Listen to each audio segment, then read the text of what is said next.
Surprise. हे कशाला आले डोक्याला ताप द्यायला. या या या या या या या. हे बघ त्याच्या आता महिनाभर मी इथं राहणार आहे. फॅन लाव, लय गरम व्हायला लागले इकडे. अरे लाईट बिल नाही भरले. बरं एक काम कर, चहा बनव. दूध नाही ना. बरं एक काम कर, खायला तरी बनव. ऐक ना, सिलेंडर संपलंय, माझी लय वाईट परिस्थिती आहे. काहीच नाही बनवायला याड्या.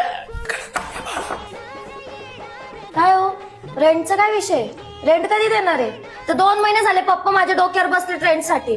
कधी देणार आहे रेंट? देतो. मला आज संध्याकाळपर्यंत काही करून रेंट पाहिजे. देतो ताई. नाही भेटलं तर घर खाली करा. देतो देतो. कशा